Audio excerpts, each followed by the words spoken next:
सोने का पिंजरा। रसिका और शिवानी की परवरिश एक ही घर में हुई है। रसिका के माँ बाप की मौत हो चुकी थी। उस समय रसिका सिर्फ 6 साल की थी। तब से उसके चाचा चाची ने रसिका को पाला पोसा। आज रसिका को लड़के वाले देखने आ रहे हैं। लड़का एक प्राइवेट कंपनी में काम करता है और रसिका की चाची उसकी शादी जल्द से जल्द कराना चाहती हैं, ताकि शिवानी की शादी हो सके। जैसे कि कहा जाता है, अपना खून अपना ही होता है, उसी तरीके से रसिका की चाची के दिल में ये बात थी कि वो अपनी बेटी शिवानी के लिए ज्यादा अच्छा रिश्ता खोजेंगी और रसिका के लिए जो भी रिश्ता आएगा उसे हाँ बोल देंगी। सौरभ के भी माँ बाप नहीं थे। रसिका को देखने के लिए वो अपने अच्छे दोस्त के साथ आया है। चाचा चाची को पता चलता है कि जो लड़का सौरभ के साथ आया है वो उसी कंपनी का मालिक है जिसमें सौरभ काम करता है। चाची रिश्ते के लिए हाँ कर देती हैं और चाचा को भी मना लेती हैं। रसिका और सौरभ की शादी हो जाती है।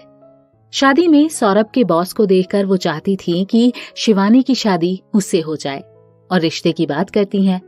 शिवानी के माता पिता हर्ष के बारे में ज्यादा कुछ पता नहीं करते, बस ये देखते हैं कि वो कंपनी का मालिक है और पैसों के लालच में शिवानी की शादी हर्ष से तय कर देते हैं।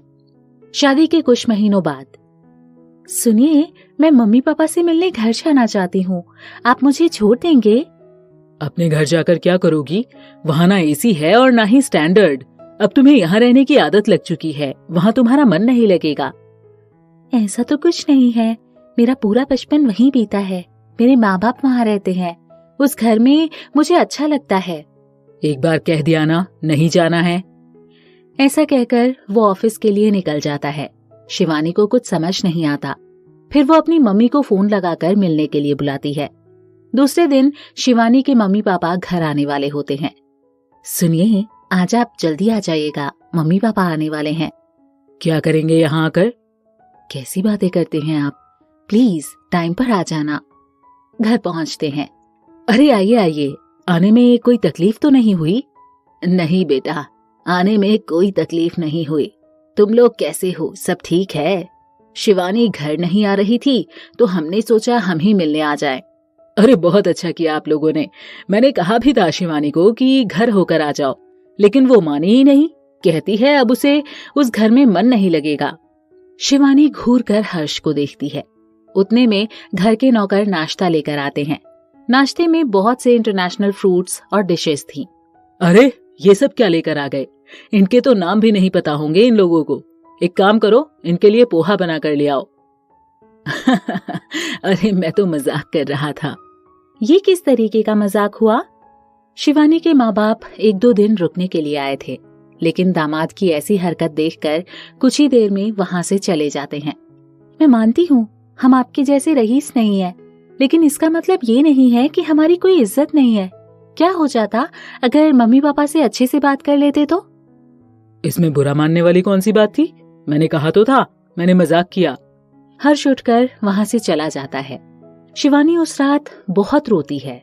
उसे देखकर भी हर्ष उससे कुछ नहीं पूछता। रो रो कर थक कर शिवानी सो जाती है। अगले दिन भी हर्ष नहीं पूछता, इसलिए वो चुपचाप इस बात को भूलने की कोशिश करती है।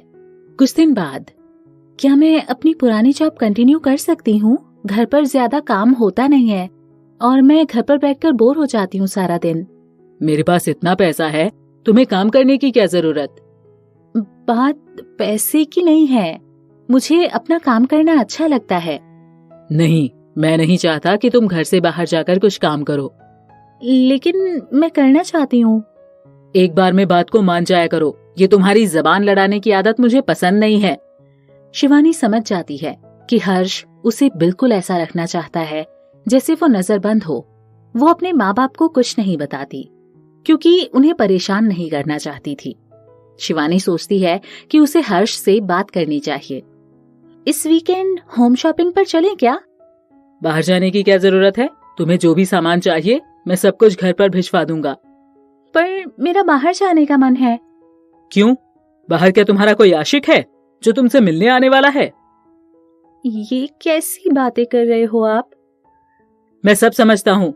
अगर घर के बाहर पैर भी रखा ना तुमने तो जान से मार दूंगा। हर्ष के पास पैसे बहुत थे, लेकिन मानसिक रूप से वो स्वस्थ नहीं था। स्वभाव से गुस्सैल और शक्की किस्म का था। उसे शिवानी को कंट्रोल करके रखना और कैद में रखने में उसे मजा आता था। शिवानी ने अपनी तरफ से हर्ष को समझाने और विश्वास दिलाने की कई बार कोशिश की, लेकिन वो असफल रही। करवा चौथ का दिन है। शिवानी को पहली बार घर जाने की इजाजत मिलती है। रसिका भी घर पर आती है। रसिका की शादीशुदा जिंदगी बहुत अच्छी चल रही थी। शिवानी माँ और रसिका को हर्ष की आदतों के बारे में बताती है। शिवानी की माँ अब सोचती है कि जल्दबाजी में उन्होंने गलत फैसला ले लिया और पछताने के अलावा उनके पास अब कोई रास्ता नहीं बचा और ना ही शिवानी के दुख को कम किया जा सकता है। जल्दी में फैसला दोनों बेटियों की जिंदगी का था, लेकिन उसमें से शिवानी के लिए लिया हुआ फैसला गलत हो गया और रसिका को अच्छा जीवन साथी मिल गया।